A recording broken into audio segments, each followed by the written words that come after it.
They laughed when he bought the deadest land in Nevada, until his orchard became the only place left alive.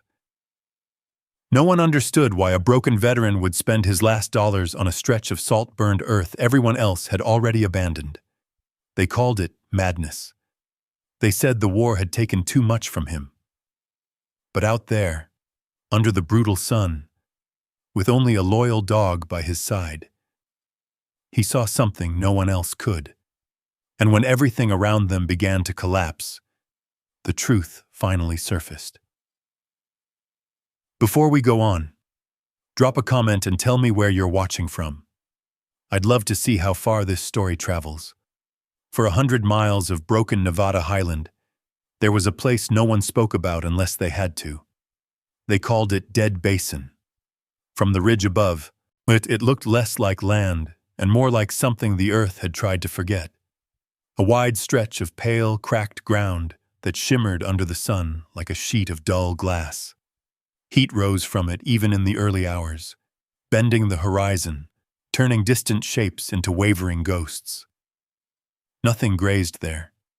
No cattle trails cut across it. Even the wild mustangs that roamed the hills circled wide around its edges, as if they could sense something in the ground that didn't belong to life. Old men in town said the soil was poisoned. Others claimed the basin had once been a lake that dried wrong, leaving behind salt and something else they couldn't name. Whatever the truth was, the result stayed the same. Nothing grew there, and no one wanted it. That spring, when the county opened bids on land parcels along the outer valleys, but the courthouse steps filled before sunrise. Ranchers came in their best hats, boots dusted but polished. Speculators from 2 counties over stood shoulder to shoulder with men who had spent their entire lives reading land by instinct alone. They all carried the same quiet hope: good ground, steady water, a future that could be measured in seasons and profit. Inside, the air was thick with heat and anticipation. The auctioneer moved quickly, calling out parcel after parcel: creek-fed lots, shaded ridges, grazing flats close to the main road. Each one sparked raised hands, quick nods, deals sealed with the sharp crack of a gavel. At the back of the room, a man stood without moving.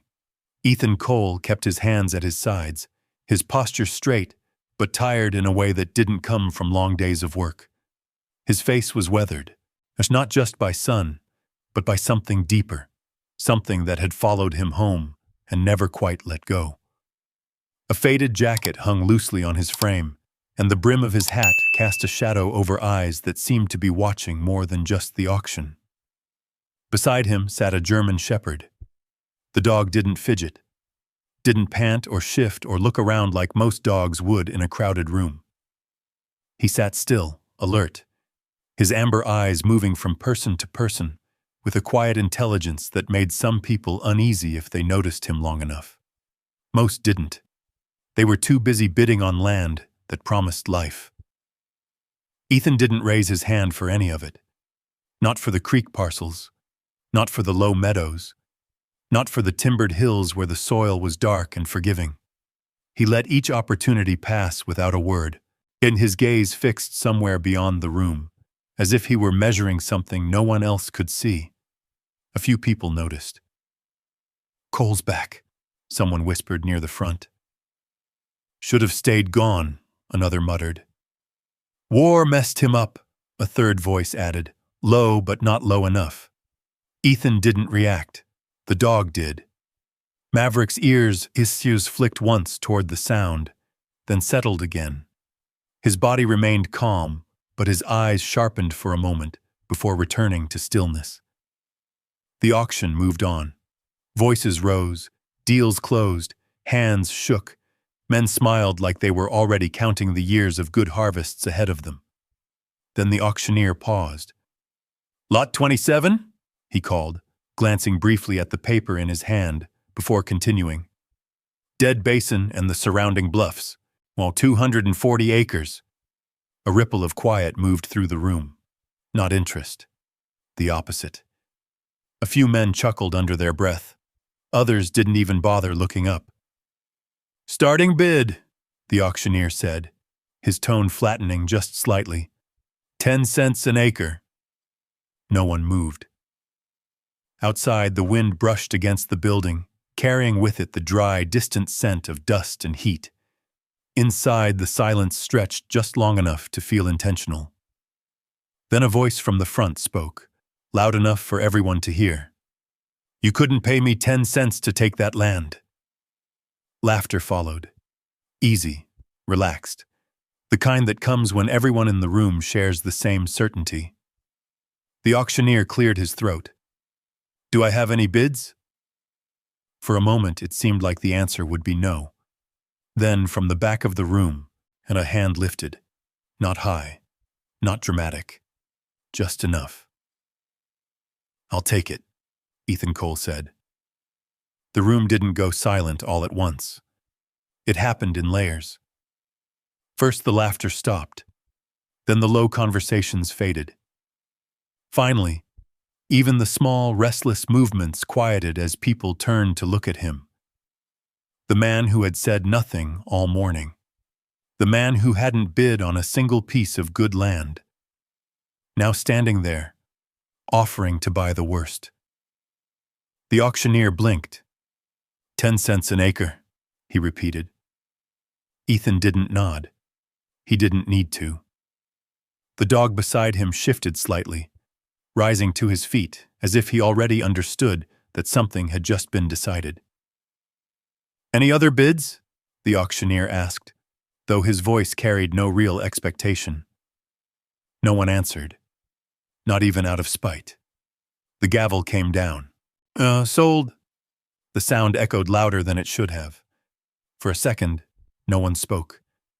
Then the laughter came back, sharper this time, edged with disbelief. Dead basin? Someone said. You serious? Man just bought himself a whole lot of nothing. War really did a number on him. Near the front, a broad-shouldered man leaned back in his chair, shaking his head with a smirk. Caleb Briggs, one of the largest landowners in the county. A man used to being right about things. Cole, he called out, not bothering to lower his voice. That land won't grow a fence post. You planning on farming dust? A few men laughed again, louder now. Ethan looked at him. Just for a moment. There was no anger in his expression, no challenge, no attempt to defend himself. Just a steady, unreadable look. Then he turned away. Maverick moved with him, more silent and close, their steps in perfect rhythm as they headed for the door. Behind them, the laughter followed. Outside, the light was harsh, the kind that made the world feel flat and unforgiving. Heat already pressed down, even though it was still early in the day. Ethan paused on the courthouse steps, looking out toward the distant ridges. Somewhere beyond them lay Dead Basin, a stretch of land no one wanted, a place everyone believed was empty.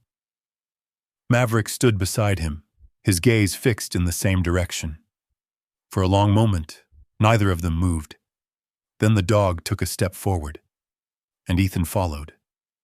The wind shifted slightly, carrying with it the faintest hint of something different, something cooler, almost hidden beneath the dryness. Most people would have missed it. But Ethan didn't. And neither did the dog. On behind them, the town continued on as if nothing had changed. But out beyond the ridges, in a place everyone had already given up on, something had already begun. They just didn't know it yet. The road to Dead Basin wasn't really a road. It was a fading track of packed dirt and scattered stones, barely visible once it left the main trail. Wind erased it as quickly as hooves or wheels could press it down, as if the land itself preferred to remain unmarked. Ethan followed it without hesitation, guiding the old pickup truck slowly across the uneven ground. Maverick sat in the passenger seat, still as ever, eyes forward. The truck rattled with every dip and rise. Dust lifted behind them in a pale cloud that drifted and dissolved into the heat. By the time they reached the ridge overlooking the basin, the engine was running hotter than it should have been. Ethan shut it off. Silence followed. Not the kind of silence you find in a quiet town or a peaceful valley. This was different, heavy, pressing, as if the land itself was holding its breath. He stepped out, boots crunching against dry gravel.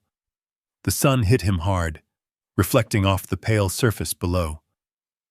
Dead basins stretched out before him, wide and empty, the cracked earth catching the light in a way that made it almost glow. Nothing moved. Maverick jumped down beside him, landing lightly despite his size. The dog didn't wander. He stayed close, his posture alert, scanning the horizon in slow, deliberate sweeps. Ethan took a few steps forward and stopped at the edge of the ridge. He didn't speak, he rarely did. Instead, he watched. The basin, the bluffs, on the way the light shifted along the rock face in the distance. The faint lines where wind had shaped the ground over time. Small details, easy to miss if you weren't looking for them. His breathing was steady, but there was tension beneath it. A tightness that didn't come from the heat. It came from memory. A distant crack echoed in his mind. Sharp, sudden. Not real, but close enough. Ethan's shoulders stiffened.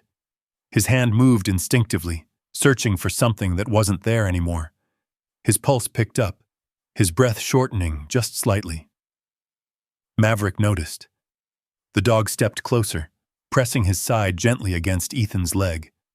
Not forceful, not urgent, just enough to anchor him. Ethan closed his eyes for a moment. The sound faded. The ridge came back. The heat, the stillness, the empty land. He exhaled slowly. "Oh, not here," he muttered under his breath. Maverick stayed where he was, steady and solid, until Ethan's breathing evened out again. Then, and only then, did the dog step back. They stood like that for a while, man and dog, looking out over something no one else believed in. The cabin sat a mile back from the ridge, tucked against a line of low rock outcrops that broke the wind just enough to matter. It wasn't much. A single-room structure made from weathered timber and patched metal roofing. The porch leaned slightly to one side, and the door creaked when it opened, the sound carrying across the still air like a warning. Inside it was cleaner than it looked. Simple. Organized. A cot against one wall. A small table with a lantern and a few tools laid out with careful precision. A shelf holding canned food, water containers, and a worn notebook. No clutter. No comfort beyond what was necessary. Ethan moved through the space with quiet efficiency, setting his hat down, checking the water level in the containers, glancing out the window as if expecting something to be there. Maverick circled once before settling near the door, positioning himself where he could see both inside and out. Always watching. Ethan sat on the edge of the cot and leaned forward, elbows on his knees. For a moment, everything was still. Then the memories came back. Not gently. Never gently. A low hum at first, then a flicker, then a sudden rush. Sounds layered over each other. Too fast, too loud. Voices, shouting. The sharp crack of gunfire. Ethan's jaw tightened. His hands clenched, knuckles whitening as the room around him seemed to shift, and the edges blurring just enough to make it hard to tell what was real. His breath quickened. The walls felt closer, too close. Maverick was on his feet instantly. The dog crossed the room in 2 steps and pressed firmly against Ethan's side, his weight grounding, his presence undeniable. A low, steady sound rumbled from his chest. Not a growl, not a bark. Something in between. Controlled, intentional. Ethan blinked. The room snapped back into focus. The sounds faded, leaving only the creak of the cabin and the distant whisper of wind outside. He exhaled sharply, dragging a hand over his face. "Yeah," he said quietly. "I know." Maverick stayed there a moment longer, then eased back, returning to his post by the door. The episode passed, like it always did, leaving behind a kind of quiet exhaustion that settled deep in the bones. In town, they talked about him. They always did. At the general store, where men leaned against the counter and traded stories like currency. "At least he keeps to himself," one said, pouring coffee into a chipped mug. "Man's not right," another replied. "You see his eyes? Like he's somewhere else half the time." "Bought dead basin," someone added with a laugh. "That tells you everything you need to know." Caleb Briggs stood near the window, arms crossed, watching the street. "He won't last," Caleb said flatly. "That land'll break him quicker than whatever he brought back with him." No one argued. They didn't need to. Out here, land decided things, and Dead Basin had already made its decision, as far as they were concerned.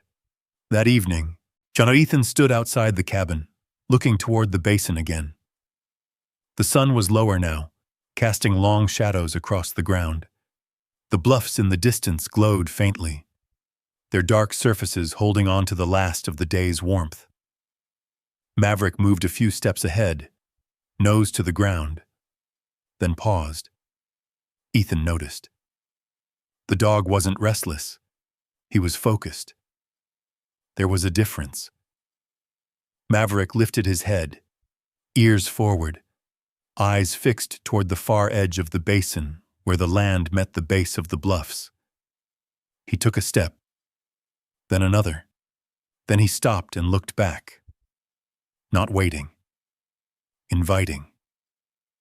Ethan studied him for a moment. Then he grabbed his hat and followed. They moved down from the cabin, across the rough ground, toward the basin itself. The air grew hotter as they descended, the heat rising from the pale surface in waves that made the distance shimmer. Most men would have turned back. Ethan didn't. Maverick led the way, and for the first time since the auction, Ethan felt something shift. Not certainty, not yet, but something close, a quiet pull, the kind that doesn't come from hope, but from recognition. As if the land was trying to say something, and for the first time, someone was finally listening.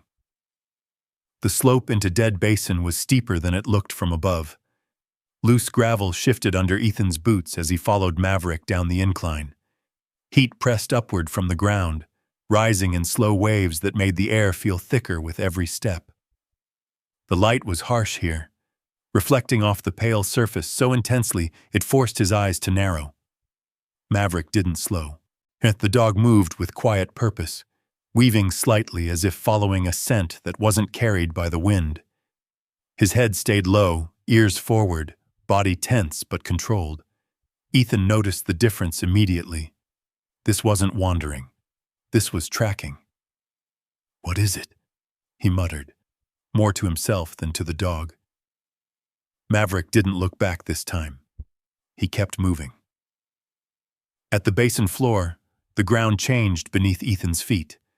The hard-packed dirt gave way to a brittle crust that cracked softly with each step, like thin ice under weight. White and gray patterns spread across the surface, uneven and sharp-edged. Salt, or something close to it. Ethan crouched briefly, brushing his fingers along the ground. The texture was wrong for fertile soil. Too dry, too lifeless.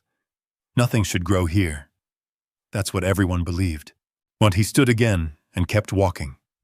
Maverick had already moved ahead, angling toward the far side of the basin where the land rose again into dark stone bluffs.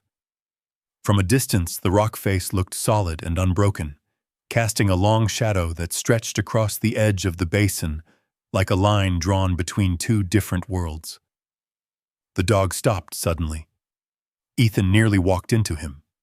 Maverick stood still, one paw slightly lifted, his body angled toward a narrow stretch of ground where the white crust seemed thinner, broken in irregular patches. Ethan followed his gaze. At first, he didn't see it. Then the light shifted. and something changed. A faint difference in color.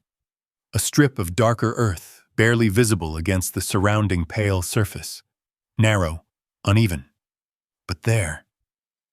Ethan stepped closer. The air felt different here, but still hot. But not as sharp, not as dry. There was something underneath it. Something subtle. He knelt. The crust here was thinner. When he pressed his hand down, it gave slightly before cracking.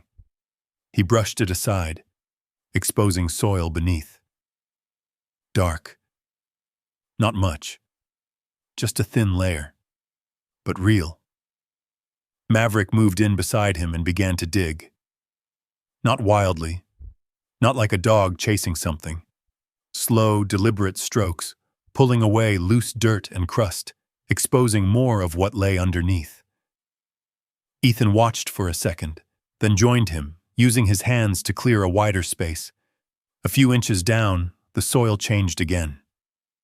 Cool. Ethan froze. He pressed his palm flat against it, feeling the temperature difference clearly now. Cool. And damp. Not wet. Not saturated. But alive. His breath slowed. That shouldn't be here, he said quietly. But Maverick paused, looking at him, then back at the ground, as if to say otherwise.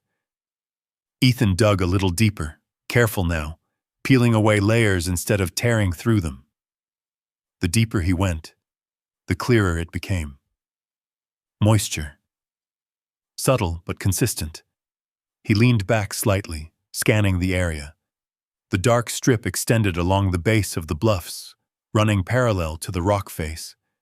Not wide, maybe 30, 40 feet at most, but it stretched farther than he could see from where he knelt. A seam. Hidden. Protected. Ethan stood slowly, wiping his hands on his jeans.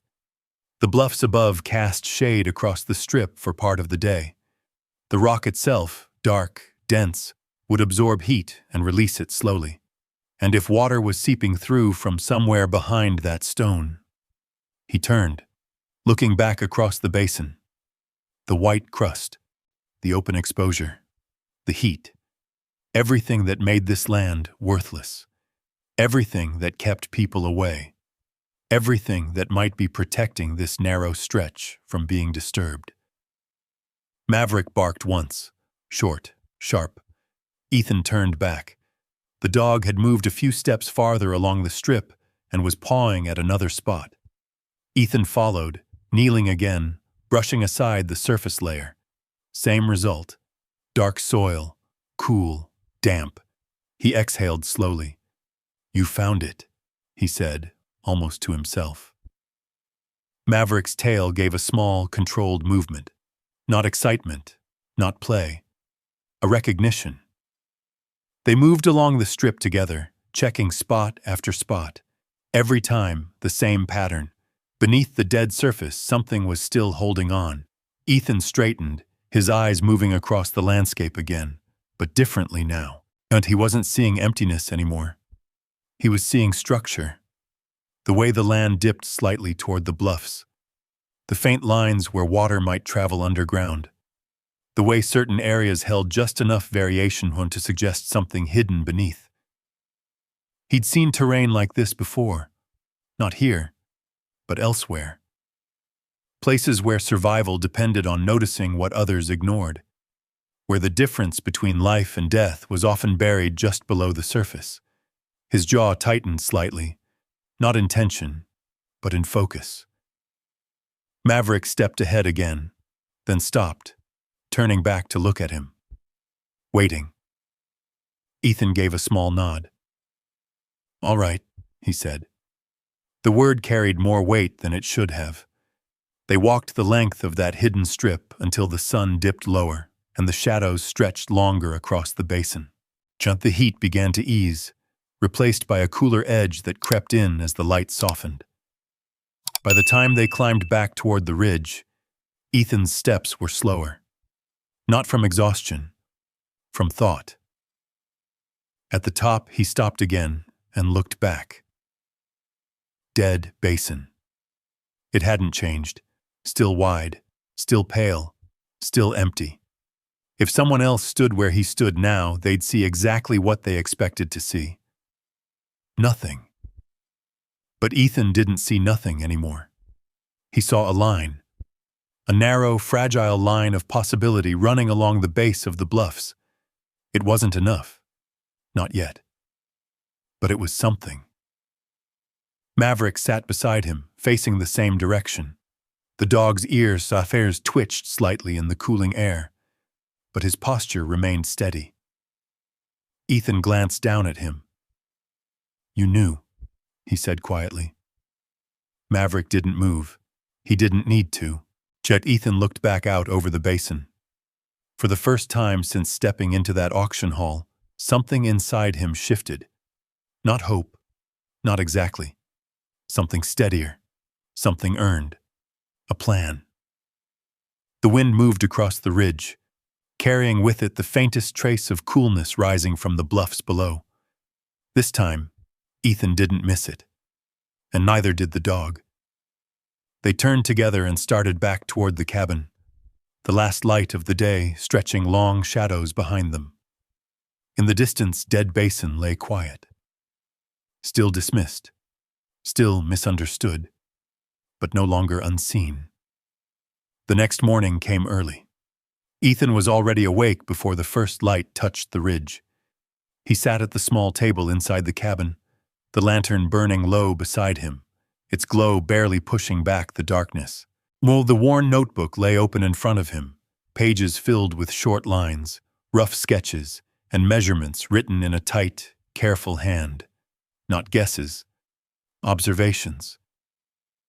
He tapped the pencil lightly against the page, eyes moving between the notes and the window, where the horizon was just beginning to pale. Maverick lay near the door, head resting on his paws, but his eyes were open, watching, waiting. Ethan closed the notebook. "That's where we start," he said quietly. Maverick rose immediately. By sunrise, they were already at the edge of the basin. The air was cooler now, but it wouldn't stay that way for long. Ethan worked quickly, unloading tools from the back of the truck: shovel, pickaxe, a coil of rope, a few wooden stakes, and 2 water containers. He paused for a moment, looking out across the basin again, and then he stepped forward. Maverick moved with him. The descent felt different this time. Not uncertain, not exploratory, purposeful. They reached the narrow strip along the base of the bluffs, just as the first real heat began to rise from the ground. The shade from the rock face still stretched across part of the area, giving them a small window before the sun would claim it entirely. Ethan set down the tools and drove the first stake into the ground. A marker, then another, and another. He worked along the length of the strip, mapping it out piece by piece, measuring distance with his steps, adjusting for slope, marking where the soil felt strongest beneath his boots.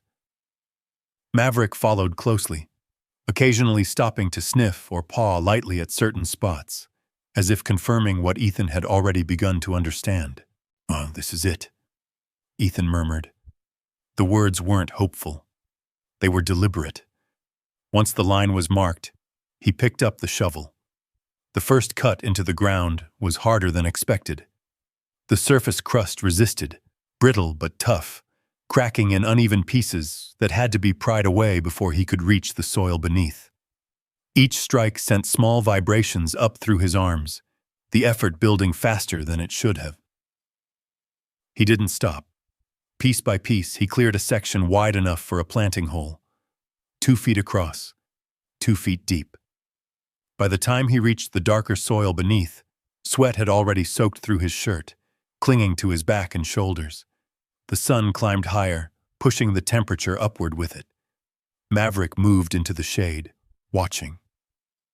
Ethan knelt and reached down, pressing his hand into the soil again. Still cool, still holding. He nodded once. Then he stood and moved to the next spot. By mid-morning, the heat was relentless. The basin amplified it, reflecting it upward in waves that blurred the edges of everything. The air shimmered, distorting distance, making the bluffs seem farther away than they were. Ethan kept working. Dig, clear, measure, repeat. The rhythm settled into him, steady and controlled, each movement precise. It was the same kind of focus he had relied on before, in a different place under different circumstances. Back then, mistakes had cost more than time. The memory flickered at the edge of his mind, sharp, intrusive. A sudden burst of sound, a flash. Ethan froze. The shovel slipped slightly in his grip. For a second, the basin disappeared, and replaced by something else. Louder, closer. Maverick was at his side before the thought could fully take hold. The dog pressed against him, firm and grounding, his presence cutting through the rising tension. Ethan blinked. The heat returned. The silence. The basin. He exhaled slowly, tightening his grip on the shovel. "Stay here," he said under his breath.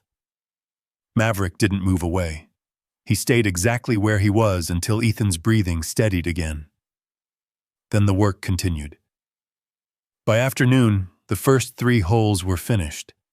They didn't look like much, just shallow depressions in a strip of darker earth, surrounded by the pale, lifeless expanse of the basin. From a distance, they would be invisible. From up close, they were everything.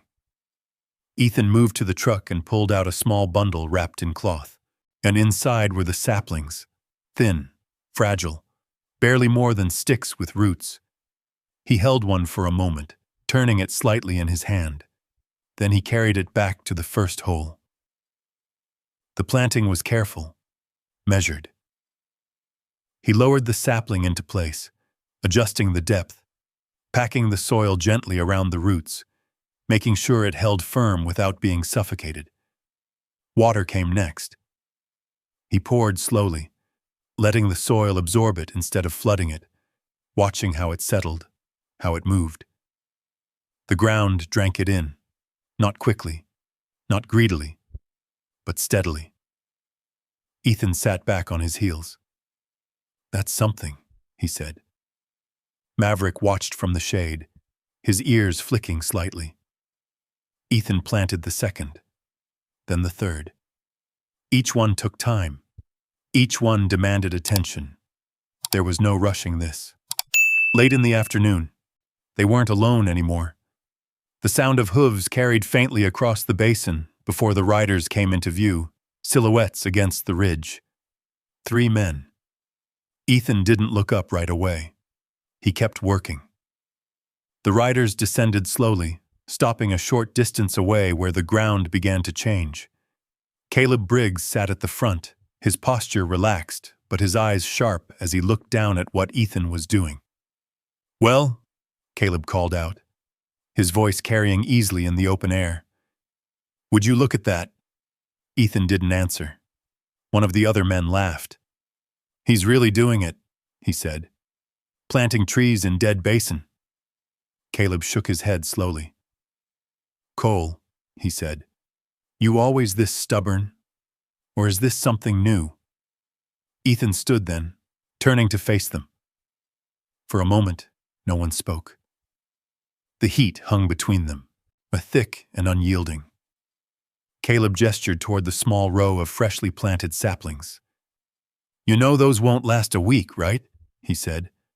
"This ground kills everything." Ethan glanced back at the trees, then at the strip of darker soil beneath them. "They'll last," he said. His voice was calm, not defensive, not uncertain, just certain enough. Caleb studied him for a moment longer, then gave a short, humorless laugh. "You keep telling yourself that." The other men chuckled. "Come on," one of them said. "Let's go. Nothing to see here but a man digging holes in the wrong place."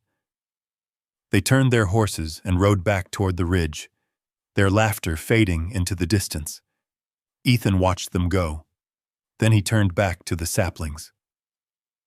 Maverick stepped out of the shade and came to stand beside him. For a moment, and they stood there in silence. Then Ethan picked up the shovel again. "We're not done," he said. The sun dropped lower, the heat easing slightly as the shadows stretched back across the strip of land. Ethan worked until the light began to fade, finishing one more hole before finally setting the tools aside. 4 trees, 4 small chances. It wasn't much, but it was a beginning. As they climbed back toward the cabin, the basin behind them returned to stillness. Empty. Quiet. Unchanged to anyone who wasn't looking closely. But down along the base of the bluffs, beneath the fading light, something new had taken root. Fragile, uncertain, but real. And for the first time, the land had answered back. For a few days, that was enough.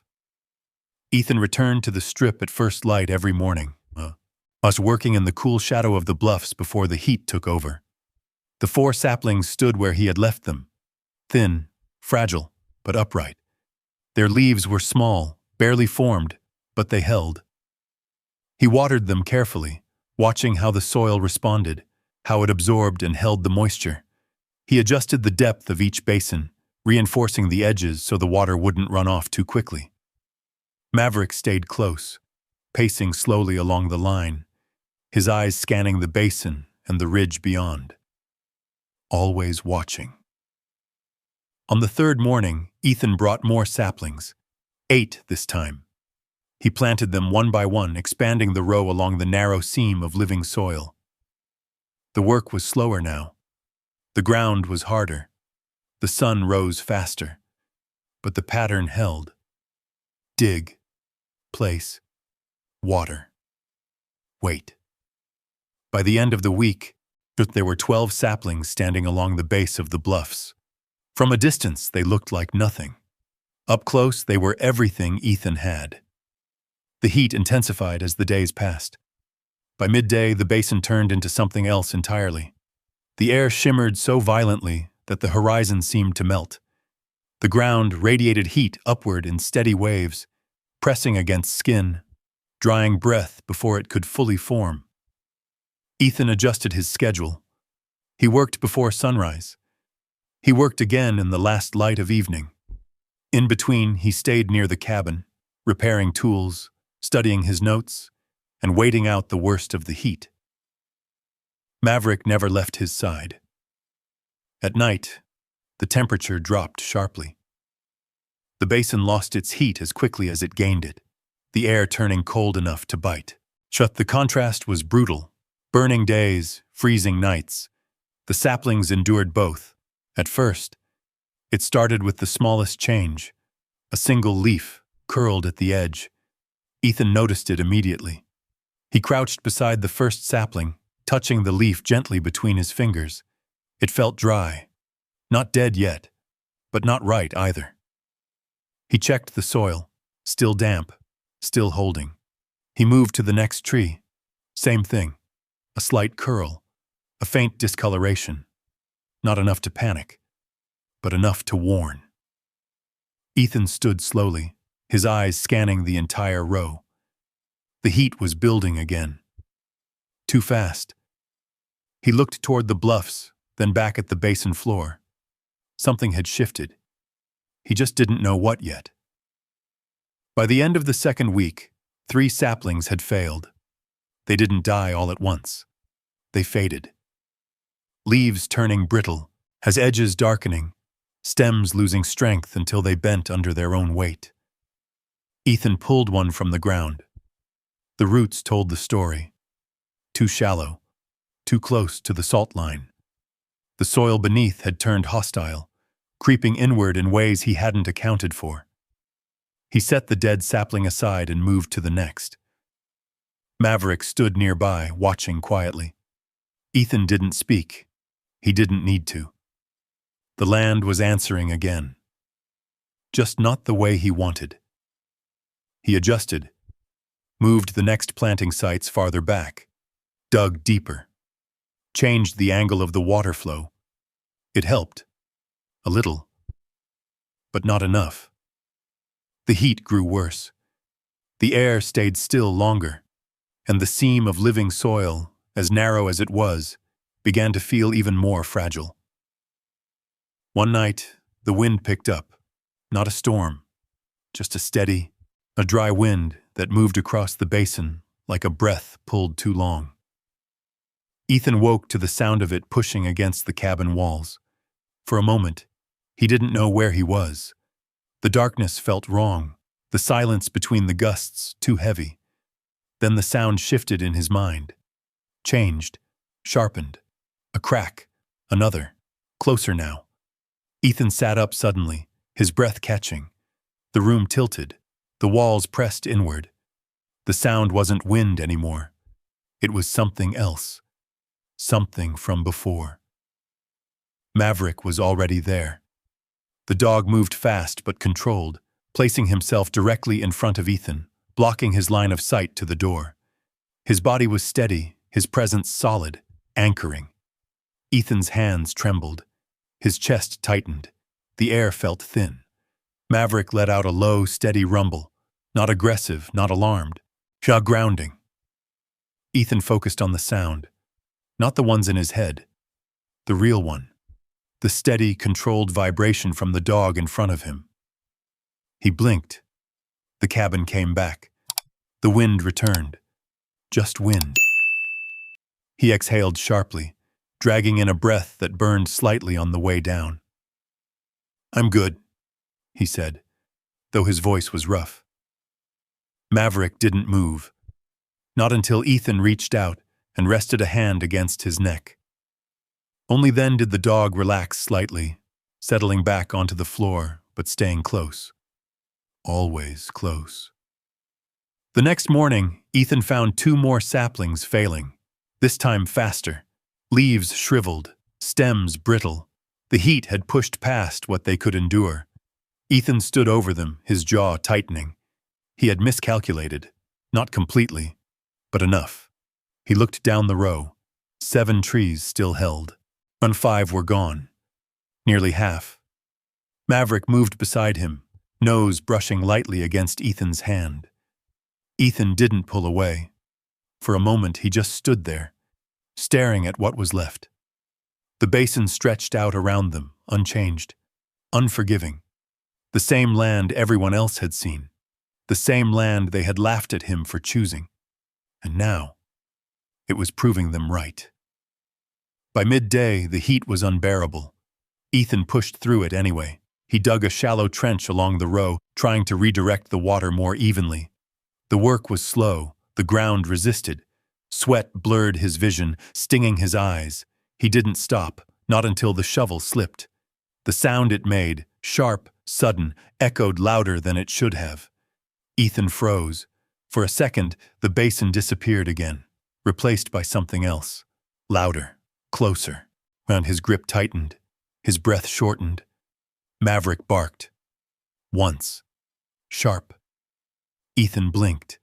The sound cut through everything else. The basin snapped back into place.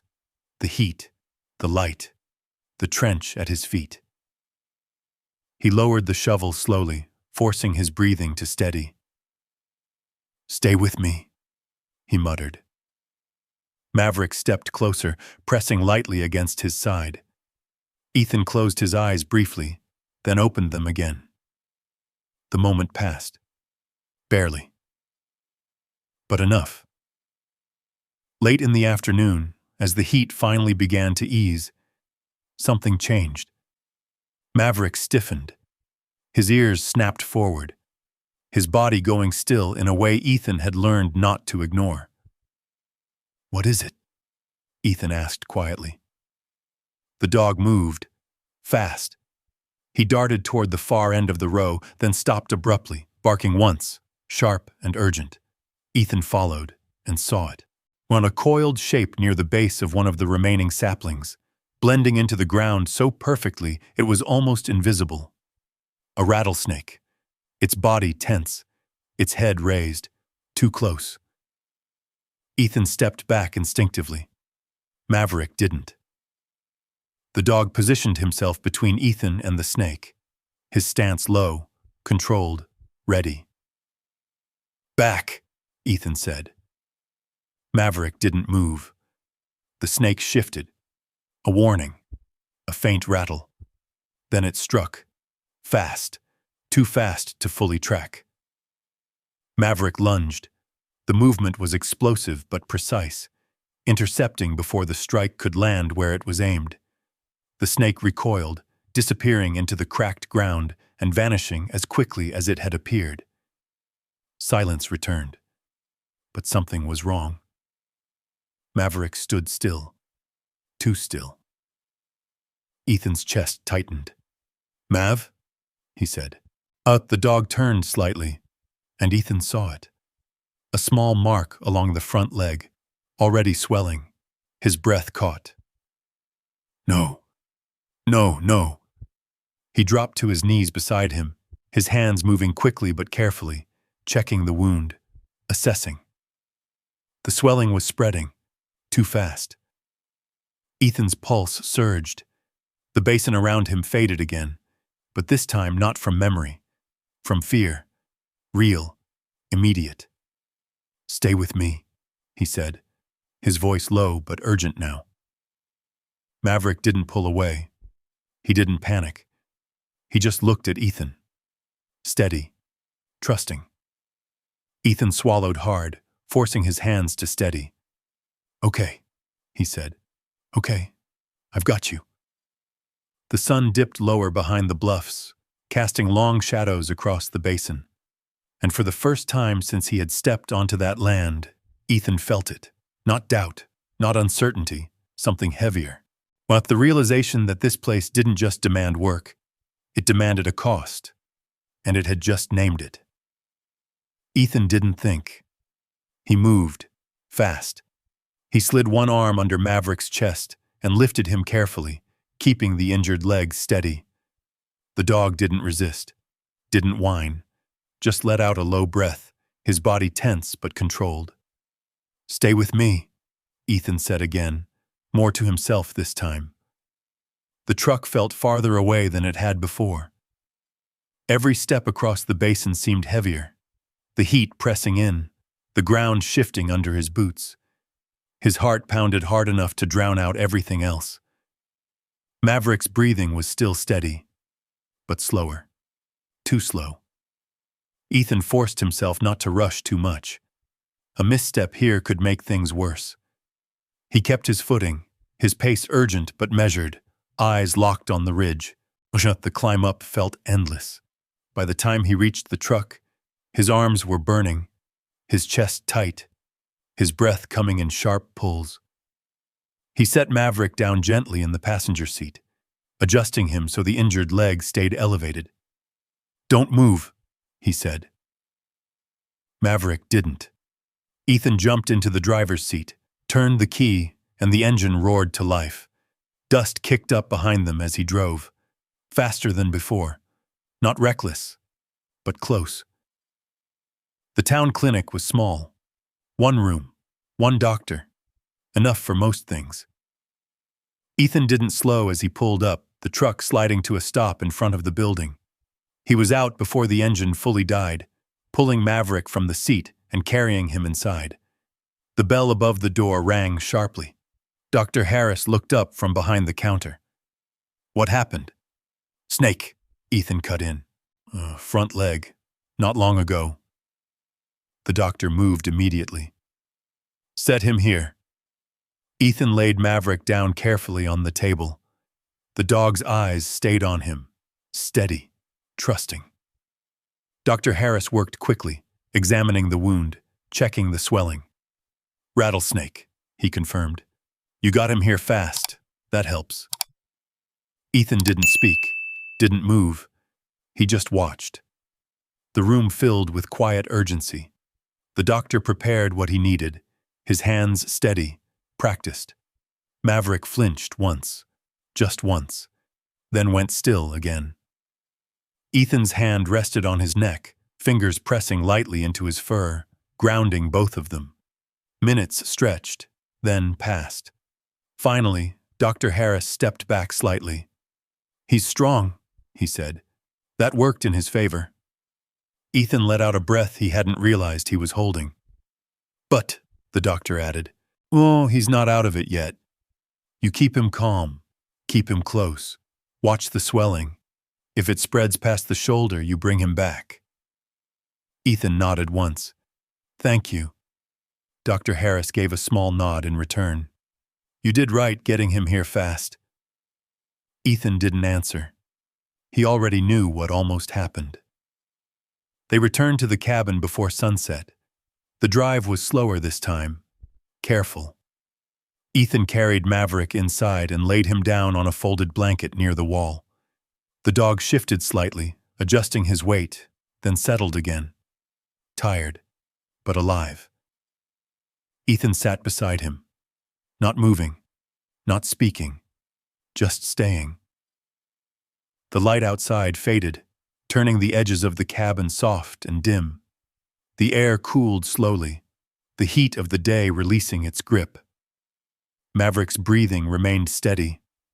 Ethan watched it, counted it. Over and over, each rise, each fall, the hours passed, and gradually the tension eased, just enough. The next morning, the basin was still there, unchanged, unforgiving. But Ethan saw it differently now, not as something to conquer, not as something to fight, something to understand. He stepped outside the cabin, the early air cool against his skin, and looked toward the bluffs. Maverick limped out behind him, slow but steady. Ethan glanced back. "You should rest." Maverick didn't listen. He never did. Not when it mattered. Ethan exhaled softly. "All right," he said.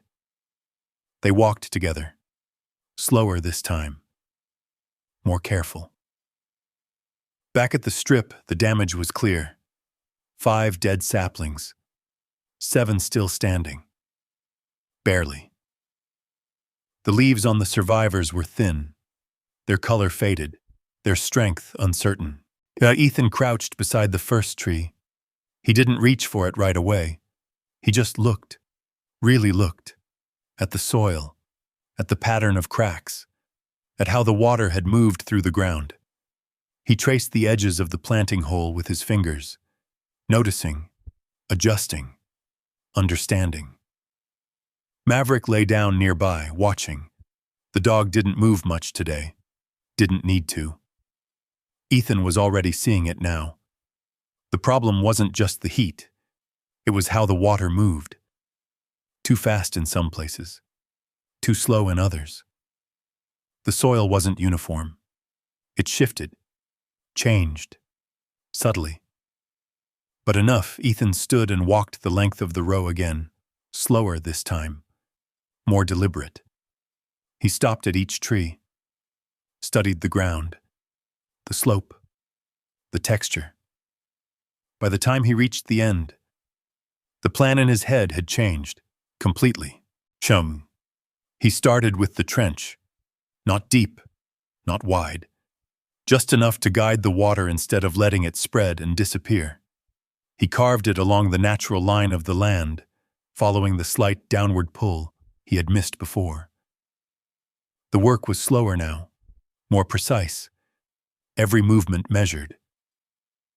Maverick watched from the shade, his head resting on his paws, eyes tracking Ethan's progress. Hours passed. The trench took shape, water followed.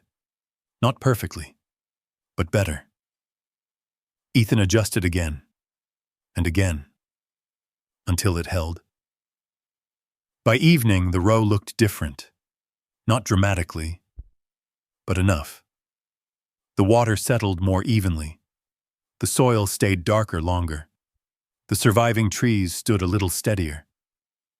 Ethan stepped back, wiping sweat from his face. He didn't smile, didn't celebrate. He just nodded once. "Better," he said. But Maverick lifted his head slightly, as if agreeing. The days that followed were quieter. hard, but quieter. Ethan worked at a different pace now, not fighting the land, working with it. He moved two of the weaker saplings farther back along the strip, placing them where the soil held longer. He reinforced the edges of the trench with stones to slow the water's movement. He adjusted the depth of each planting hole, careful not to cut too close to the salt layer beneath. Each change was small, but deliberate. Maverick returned to his usual patrol, slower at first, then stronger with each passing day. The swelling in his leg faded, leaving behind a slight stiffness but no weakness. He stayed close. Always. One morning, Ethan noticed something new. A leaf. Not curled, not fading. Strong. Green. He crouched beside it, studying the shape, the color, the way it held itself against the light. Then he moved to the next tree. Same thing. Not all of them, but enough. The change was subtle, easy to miss. But it was there. Ethan sat back on his heels, the weight in his chest shifting slightly. Not lifting. Not yet. But changing.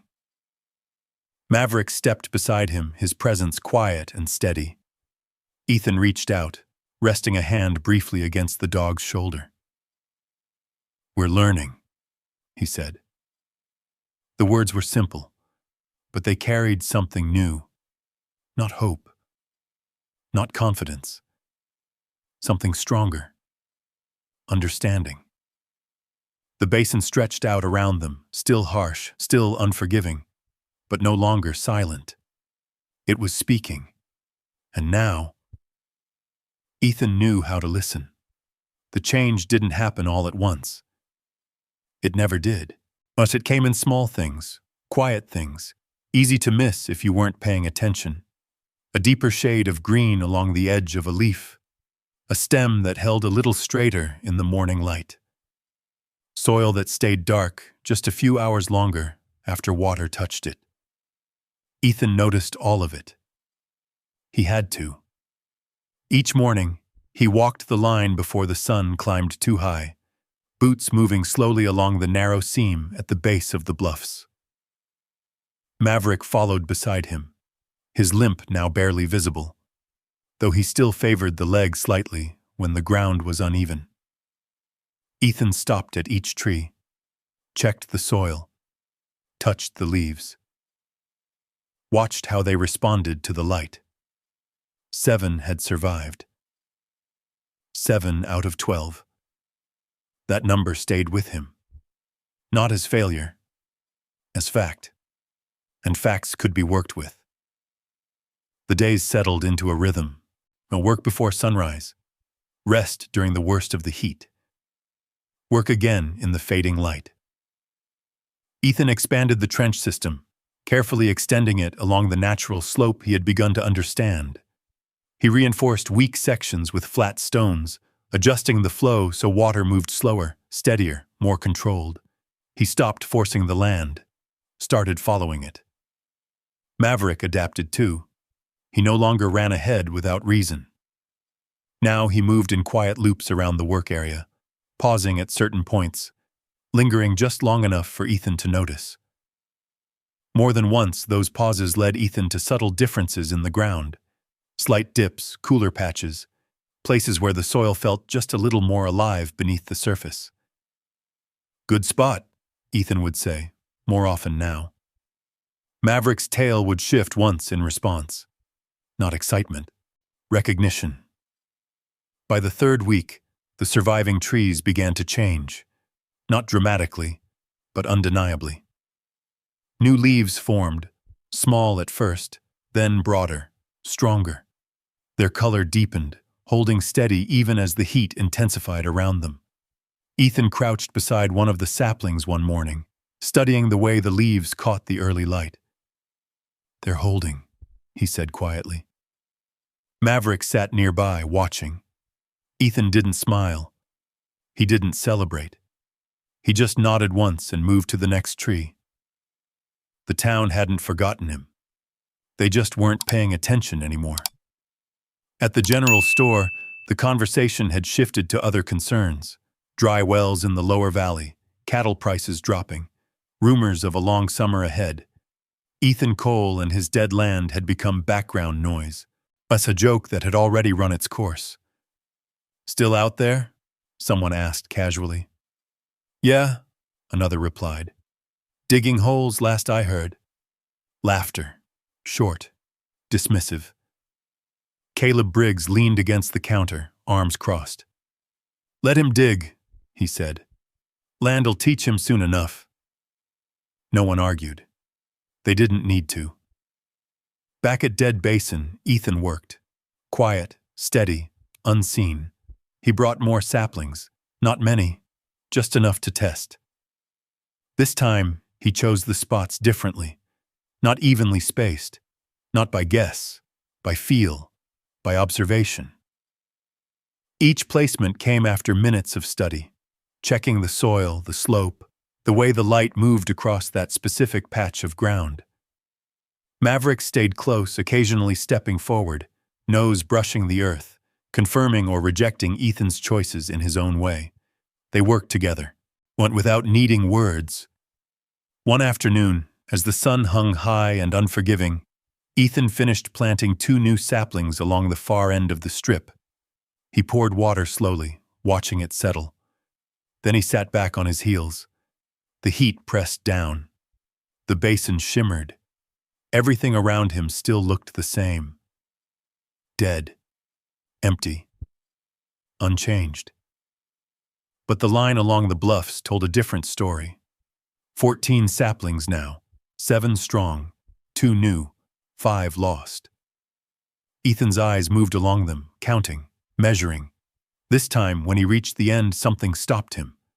A shape, small, almost hidden. He stepped closer.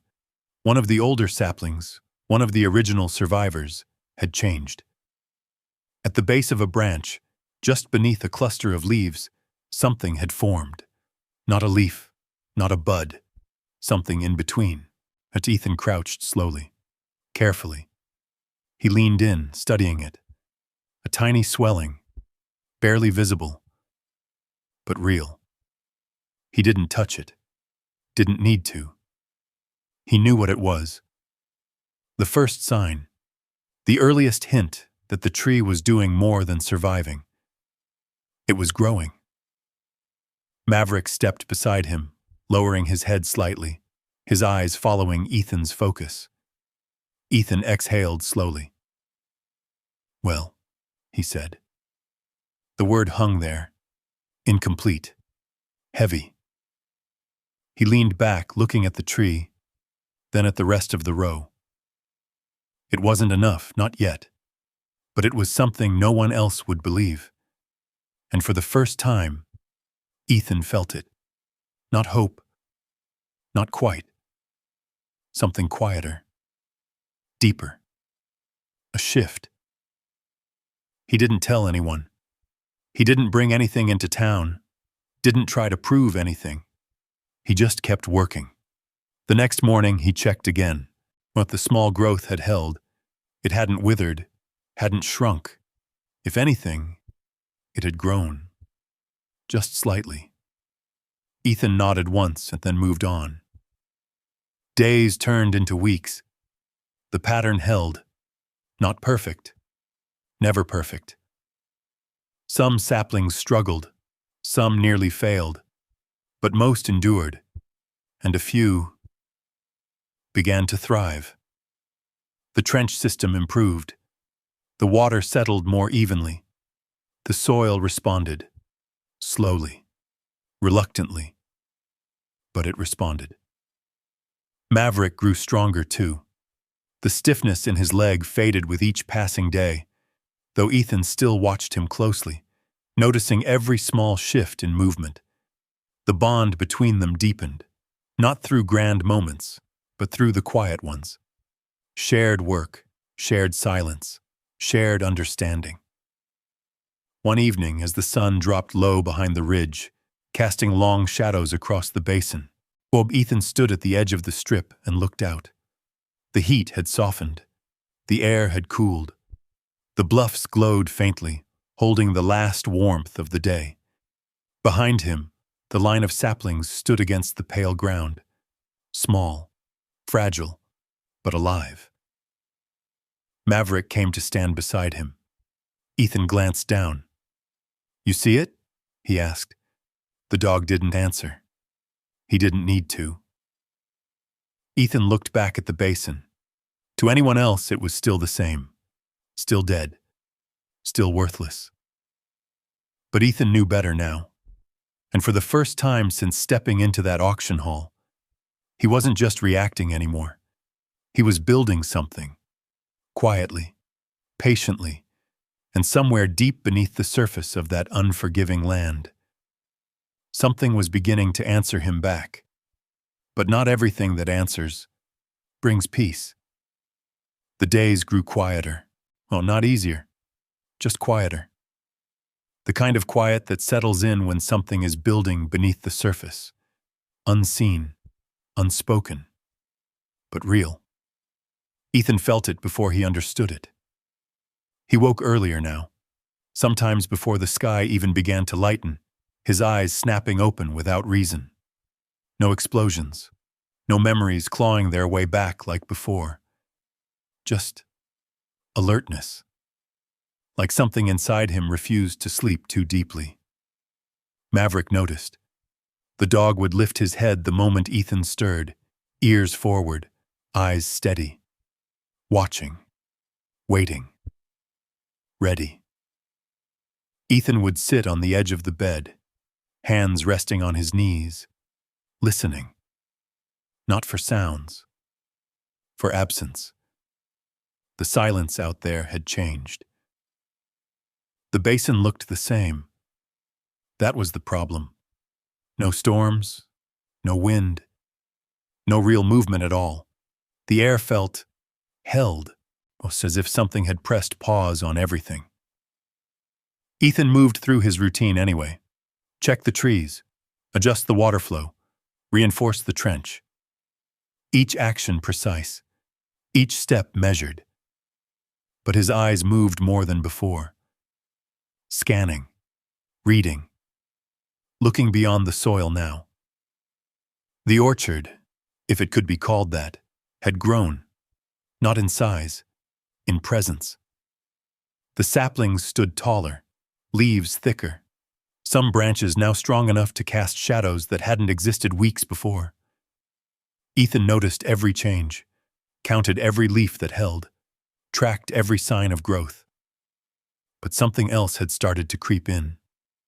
Subtle at first, easy to dismiss, until it wasn't. The ground beyond the trench was drying faster. Not just dry, drained, yet as if the little life Ethan had carved out was pulling more from the land than he had planned. He adjusted the water again, redirected flow, reduced intake. But the pattern held. The living strip thrived. Everything else did not. Maverick picked up on it first. He began patrolling farther out. Not just the immediate area. Wider loops, longer pauses. His ears stayed forward longer, his movements more deliberate. One afternoon, he stopped near the edge of the basin, farther than usual, and let out a low, sharp bark, not loud, not frantic, focused. Ethan looked up immediately. "What is it?" Maverick didn't come back. He stood his ground. Ethan wiped his hands, stood, and walked toward him. Each step slow, careful. The ground felt different underfoot, harder, more brittle. When he reached Maverick, but the dog didn't move. He simply lowered his head toward the ground. Ethan followed his gaze. At first he saw nothing. Just dirt. Dry. Cracked. Then he stepped closer and saw it. Tracks. Not animal. Boots. Fresh enough to hold shape. Ethan's body stilled. No one came out here. Not anymore. not unless they had a reason. He crouched, studying the prints. Deep. Heavy. Not someone wandering. Someone moving with purpose. Maverick let out a low growl. Ethan's jaw tightened. "They came at night," he said quietly. The wind hadn't erased them yet.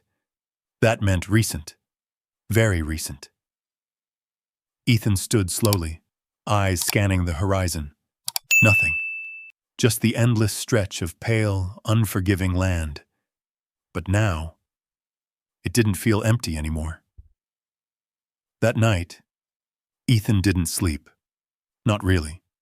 He sat by the window, shot rifle resting within reach, not held, not aimed, just there. Maverick lay near the door, not fully down.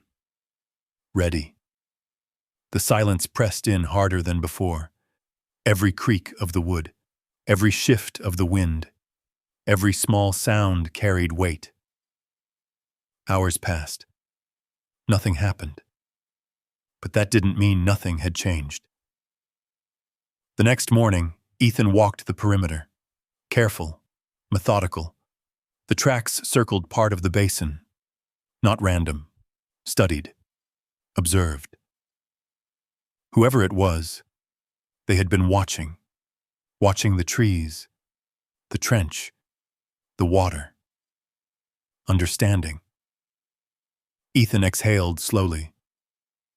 "Not just curious," he muttered. "Interested." That was worse. He didn't go into town. Not yet. He didn't need questions. Didn't need attention. He needed time. Time to think. Time to prepare. The work continued. But the feeling shifted. What had been quiet determination now carried tension beneath it. Every movement carried awareness. Every sound mattered. Maverick stayed closer than ever. No more wide loops. Now he moved just within sight. Always. His ears never fully relaxed. His eyes constantly moving. One evening, as the sun dipped low and shadows stretched long across the basin, Ethan knelt beside one of the newer saplings. It had taken root. Stronger than expected. He adjusted the soil slightly, pressing it down around the base. Behind him, Maverick stiffened. Ethan froze. Didn't turn right away. He listened. There. Faint. A sound. Not wind. Not animal. Movement. Far. But real. Ethan slowly stood. Turned. Nothing. Just distance. Just fading light. But Maverick's stance didn't change. His body was locked forward, and focused on a point far beyond what Ethan could see. Ethan's voice dropped. "Easy." Maverick didn't move. Didn't bark. Just watched. Minutes passed. Then, whatever had been there was gone, or had never fully revealed itself. Ethan exhaled slowly. But the tension didn't leave. That night, the silence felt heavier than ever. Not empty. Waiting. Ethan sat again by the window, eyes fixed on the darkness beyond the cabin. Maverick didn't lie down this time. He stood, facing the door. Still. Alert. Ethan's hand rested lightly on the rifle, not gripping it, just feeling its presence, grounding. He didn't know who had come, didn't know what they wanted. But he knew this much. The land wasn't invisible anymore, and neither was he. Out beyond the ridges, far past the edge of what Ethan could see, the rest of the valley was beginning to change. Fields that once held steady green were starting to fade, water levels dropping, soil tightening. But here, in the place everyone had called dead, life held on, stronger, more stubborn, more real than anyone had expected. And that would not stay unnoticed for long. It started far from Dead Basin. At first it was just talk. A farmer down in the lower valley noticed his irrigation ditch running thinner than usual. Another said his soil felt tighter, less forgiving under the plow. A third mentioned that his trees, the ones that had thrived for years, were beginning to whirl at the edges. Small things, easy to dismiss, until they weren't. By the second week, the changes spread. Water levels dropped across the valley, but not suddenly, but steadily, like something unseen was pulling from beneath the ground. The streams shrank. The wells grew shallow. The soil, once rich and dark, began to harden. And then the leaves started to fall. Not in autumn, not naturally. They dried where they hung, turning brittle under a sun that seemed harsher than it had any right to be. Fields that had stood strong for generations began to fail, quietly at first, then all at once. In town, the mood shifted. The easy laughter disappeared. The dismissive tone faded. Men who had once leaned casually against counters now stood with their arms folded tight, eyes drawn, voices lower. "You seeing it too?" someone asked. "Yeah," another replied. "Never seen it like this." Caleb Briggs didn't laugh anymore. He stood outside his own fields, staring across rows that had once been his pride. Now, they looked tired, worn, wrong. He knelt, scooping a handful of soil, letting it run through his fingers. Too dry, too light, too dead. His jaw tightened. "This doesn't make sense," he muttered. But the land didn't answer.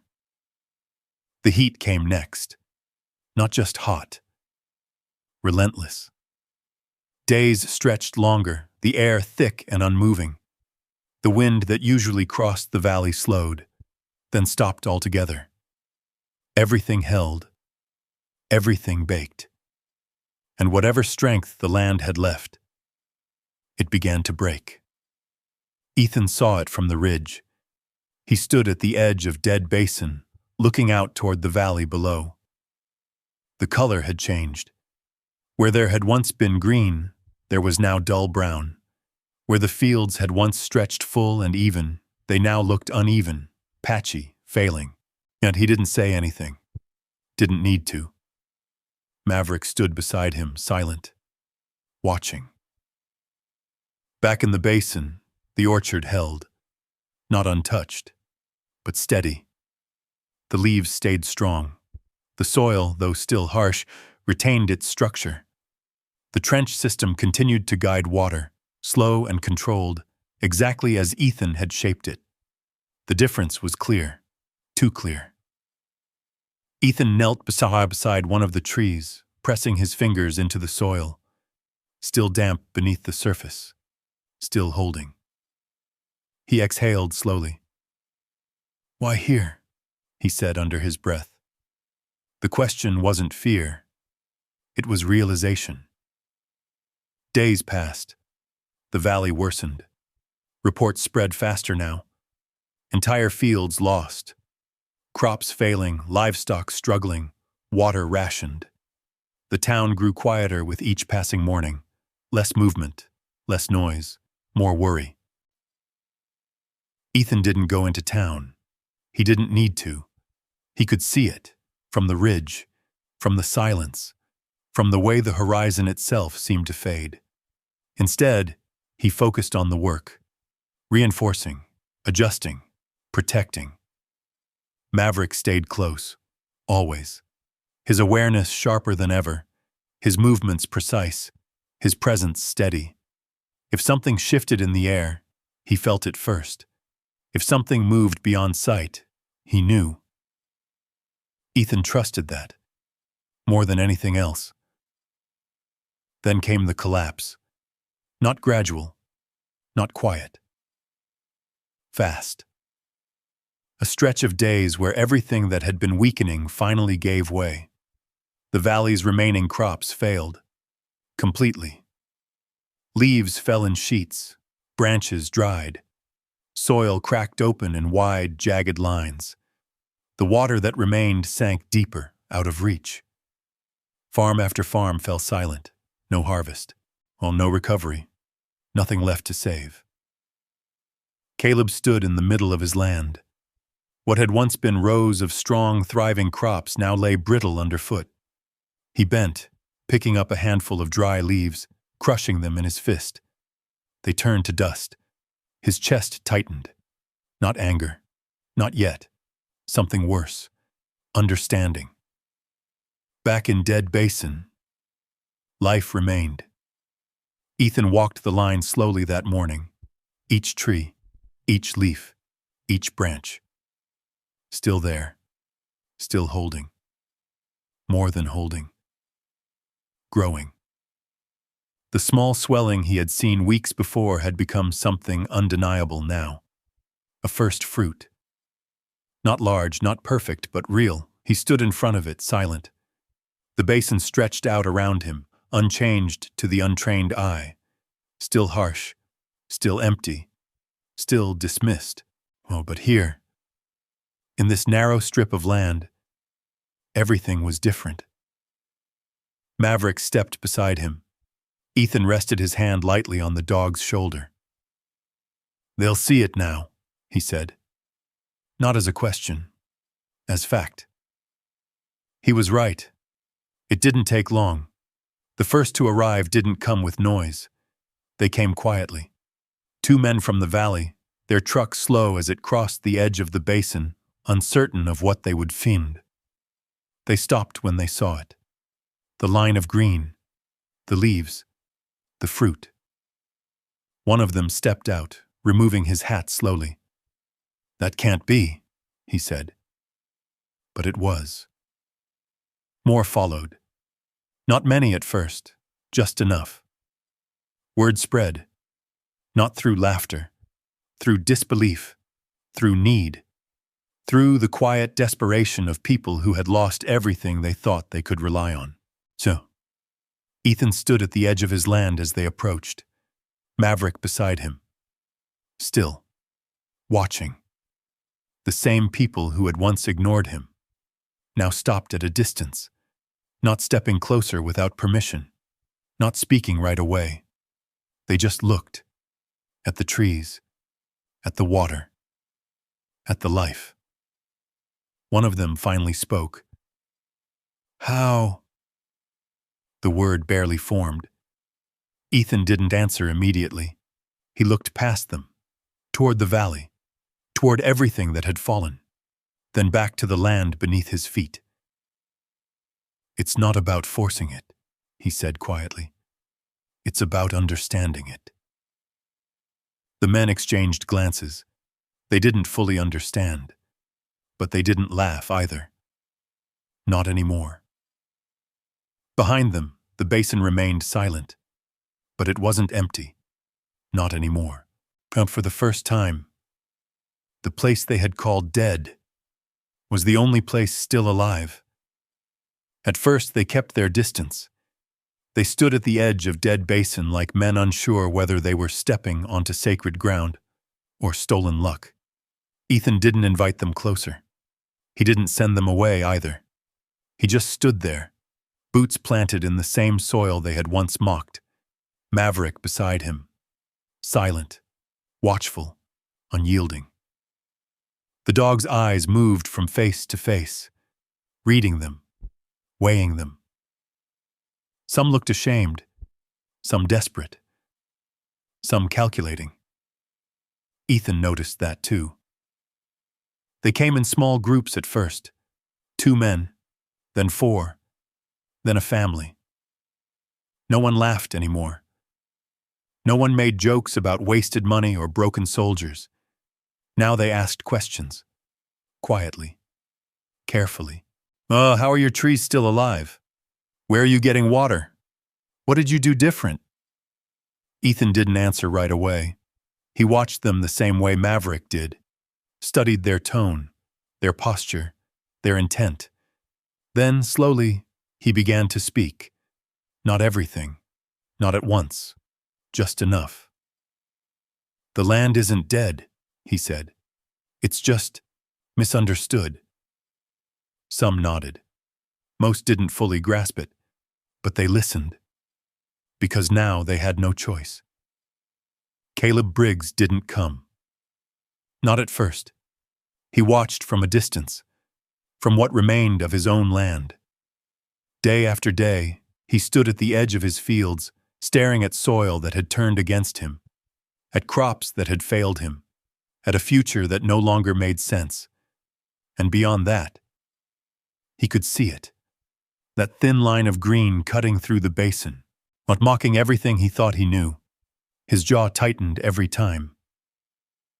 Back at the basin, the visitors grew more frequent, more urgent. They didn't come out of curiosity anymore. They came because they were running out of time. One man brought a small bag of seeds, holding it like something fragile. "Can you help me?" he asked.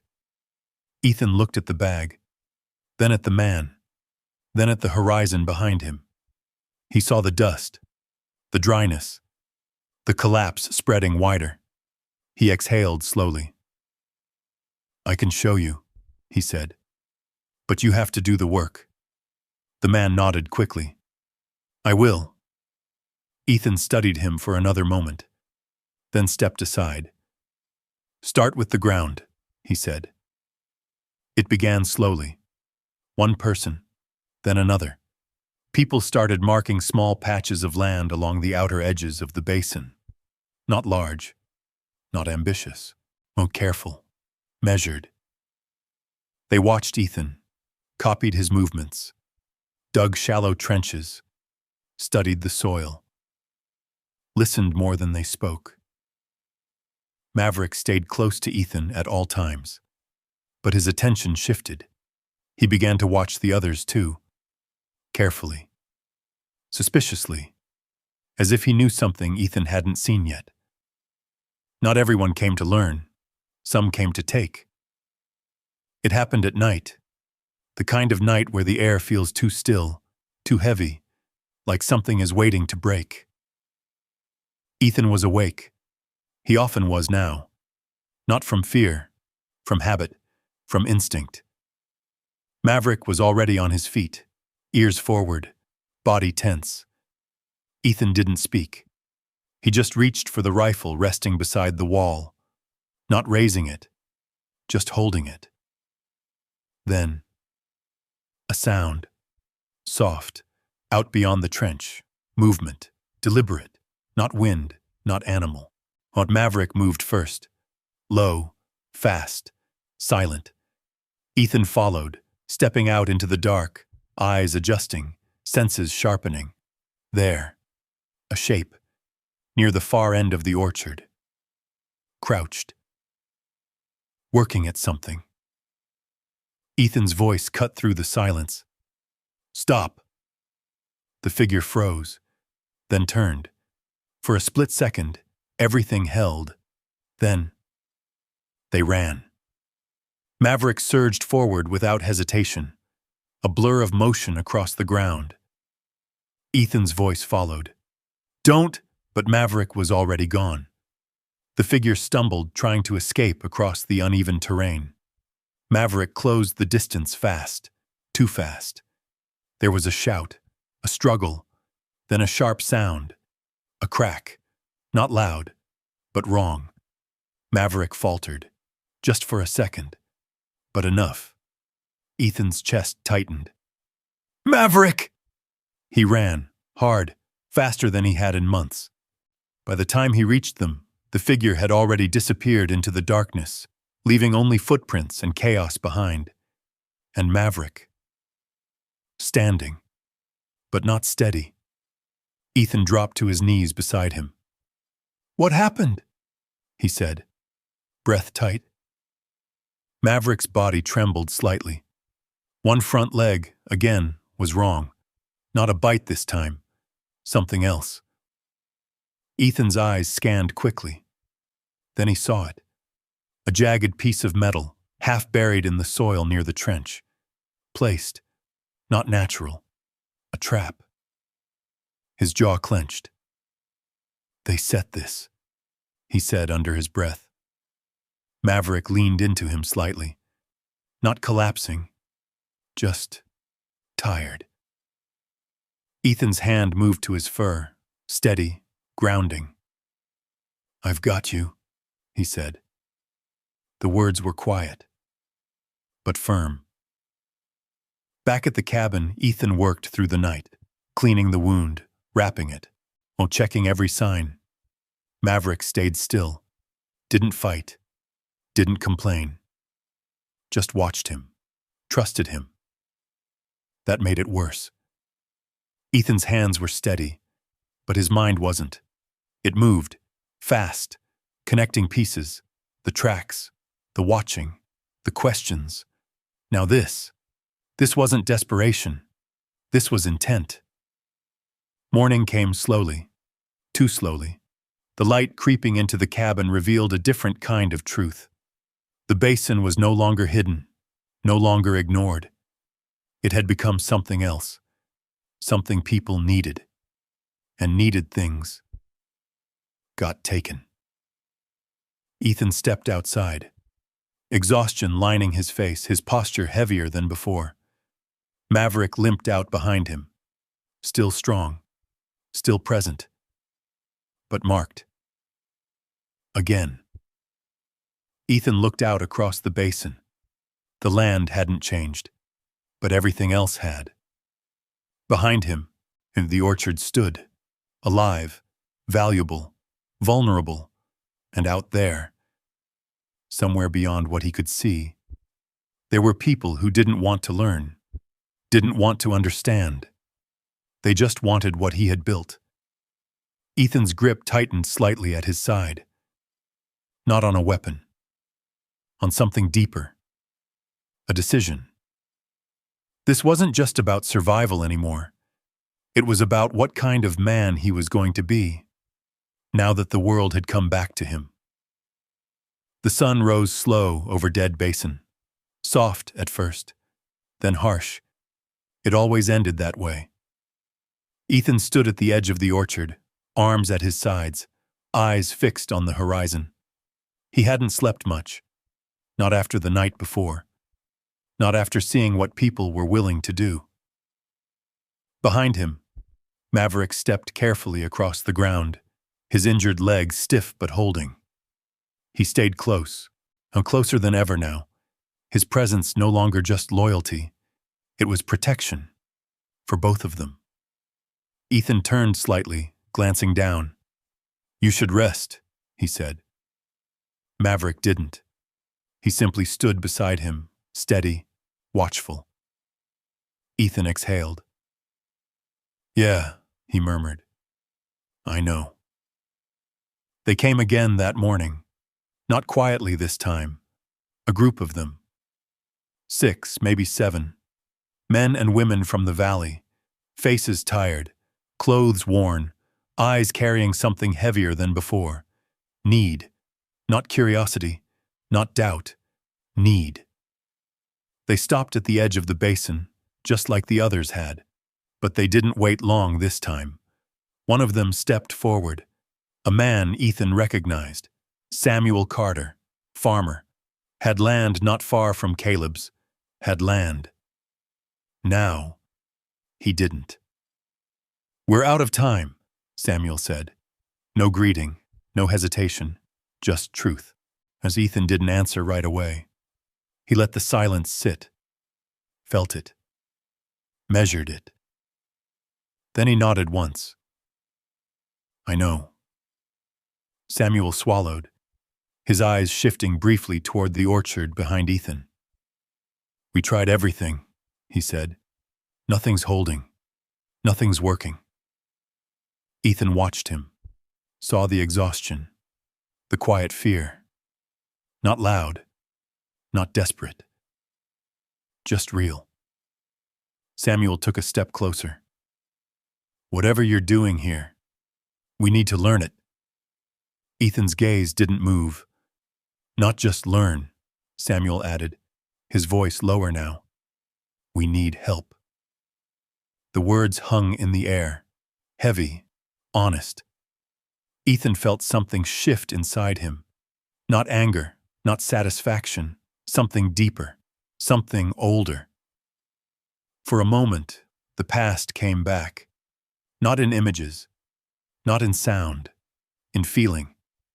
The weight of being surrounded, of being needed, not of knowing that what you chose next would matter more than anything else.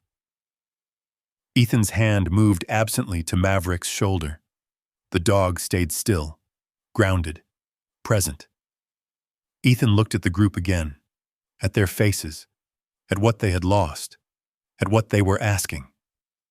Then, he turned, not away, toward the orchard. "Come on," he said. The shift was immediate, not dramatic, but real. Ethan didn't give speeches, didn't explain everything all at once. He showed them, step by step, how to read the ground, how to feel the difference in soil, how to follow the natural slope instead of fighting it, how to guide water instead of forcing it. They listened, not like before, not distracted, not skeptical. They listened like people who understood that this was their last chance. Maverick moved among them, slow, careful, watching each person, not threatening, but aware. If someone moved wrong, he noticed. If someone stepped where they shouldn't, he saw it. Ethan trusted that. By midday, the work had begun. Not just Ethan's land anymore. Small sections along the basin edge, marked, measured, prepared, people digging, learning, adjusting, not perfectly, not smoothly, but trying. Ethan moved between them, correcting when needed, stepping in when something was off. "Not there," he said once, crouching beside a man digging too deep. "You'll hit the salt layer. Keep it shallow." The man nodded quickly, adjusting. Another struggled with water flow. Ethan stepped in again, shifting the trench slightly, showing how the angle mattered more than the depth. Each lesson simple, each one critical.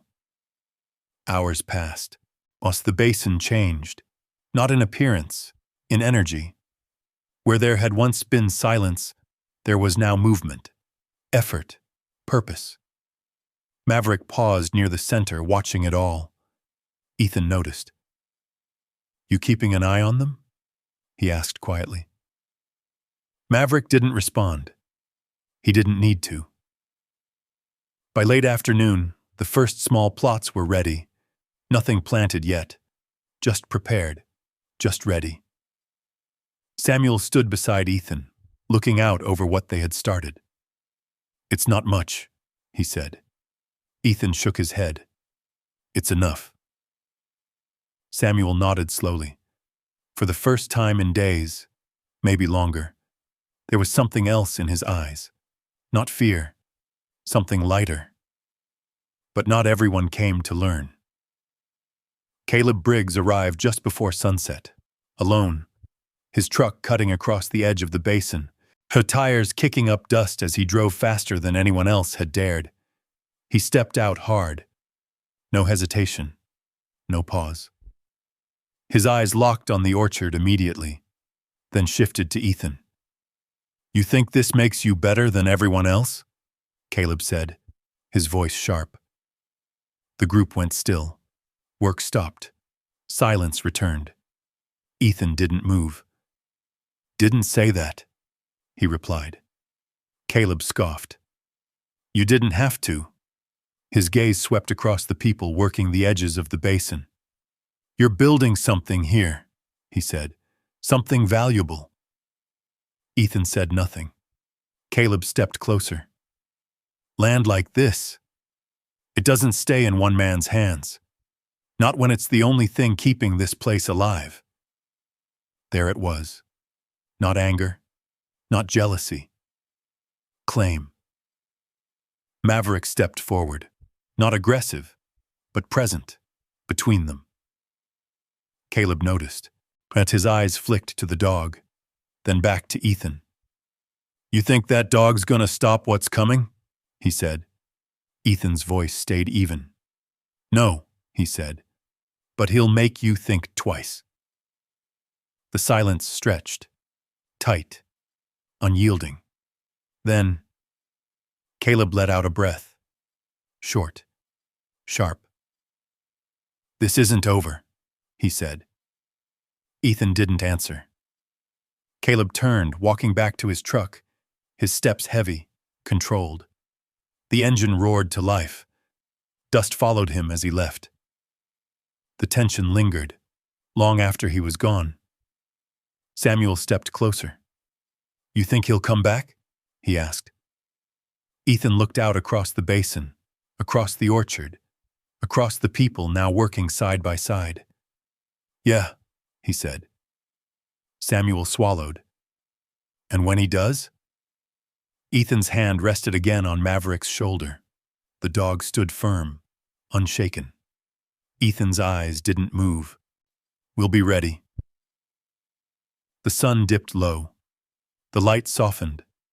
The basin cooled. For the first time in a long while, Ethan wasn't standing alone. Behind him, people worked. Together, learning, rebuilding. Not just land. Something else. Something stronger. Something that couldn't be taken as easily as before. Maverick sat beside him, watching the fading light. Ethan looked down briefly, then back out. This wasn't the fight he had expected, but it was the one in front of him now. And this time, he wasn't just surviving. He was leading. The change didn't come all at once. It never did. It came in small, steady pieces, just like everything else that had worked in this place. The first new trench outside Ethan's original line held water for an entire afternoon, then a full day, then longer. Then, the first saplings planted by others didn't die. Not immediately, not like before. They struggled, they bent, but they held. And that was enough. Weeks passed. The basin was no longer silent. Where there had once been only wind and heat, there were now voices. Low, focused, working. People moved with purpose. Not fast, not careless. They had learned that here, nothing rushed survived. Ethan walked among them each morning, not as a teacher above them, but as someone who had simply gone first. He corrected, adjusted, watched, listened. Maverick stayed close, though he no longer needed to track every movement. The tension had changed. Not gone, but softened. People had seen what happened when they tried to take instead of understand. They didn't forget that. Even Caleb came back. Not with anger this time, but not with demands. He stood at the edge of the basin, just like the others had once done. His posture different now, less certain, less sure of himself. Ethan saw him before anyone else did. Maverick noticed too. The dog's body stiffened slightly. Ethan rested a hand on his shoulder. "Easy," he said quietly. Maverick didn't move forward, but he didn't relax either. Caleb approached slowly. Not too close. Not yet. For a moment he said nothing. He just looked. At the orchard. At the new growth spreading outward. At the people working together. Then his eyes found Ethan. "I was wrong," he said. The words were simple, but they cost him something. Ethan didn't respond immediately. He let the silence sit, not as punishment, as truth. Caleb stepped closer. "I thought land like this was worthless," he continued. I thought if it didn't give easy, it wasn't worth anything." His gaze dropped briefly to the ground beneath his feet. "I was wrong." Ethan studied him, long enough to see past the words, to measure what was real. Then he nodded once. "Yeah," he said. "You were." Caleb let out a breath. Not relieved, but lighter. "What do I do now?" he asked. Ethan turned slightly, gesturing toward the edge of the basin. "Start small," he said, "and don't try to control it." Caleb followed his gaze, then nodded. No argument. No pride left to protect. Just work ahead. Seasons shifted, slowly. The worst of the heat passed. The land cooled, and the basin changed.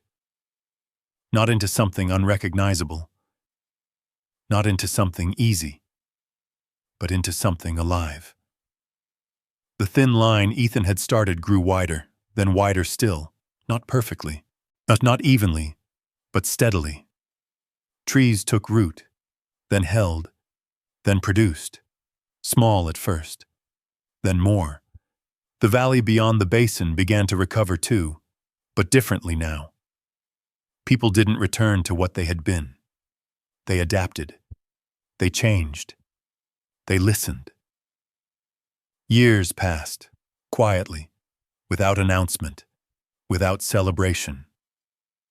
The story of dead basins spread beyond the valley, carried by travelers, by families who had stayed when others might have left. They spoke of a place once called dead, of a man who had seen something no one else did, of a dog who had never left his side. Some came to see it, some came to learn. Most just stood at the edge for a while and looked. Ethan grew older. It showed in the lines on his face, in the way he moved a little slower each year. But every morning, he still walked the land, and the same path, the same quiet rhythm. Maverick walked beside him, older too. The stiffness in his leg more noticeable now, his pace slower, but his presence unchanged. Steady, unwavering. They didn't need to say much anymore. They never had. One morning, long after the basin had become something no one could ignore, Ethan stopped at the first tree he had ever planted. It was no longer small. Its branches stretched wide, leaves thick and strong, its roots deep in the soil that had once refused everything. He reached out, resting his hand against the trunk. The bark was rough, solid, real. Behind him, the land spread out in quiet strength. Rows of trees, patches of green, people moving through them, living, working, continuing. Ethan stood there for a long moment. Then he looked out across it all. The basin, the valley, the place that had once been written off. He exhaled slowly, not in relief, not in pride, in understanding. Maverick stepped up beside him, leaning slightly into his leg. Ethan glanced down, gave a small nod, then looked forward again. "They said it was dead," he said quietly. The wind moved gently across the land, soft, alive. Ethan's voice didn't change. They just didn't know how to see it. The sun rose higher, casting light across the basin, across the trees, across everything that had once been empty, and now was not. Because the land had never been dead. It had just been waiting for someone willing to listen. If this story meant something to you, drop a simple 1 in the comments. If you believe loyalty like Maverick's still exists in this world, type dog.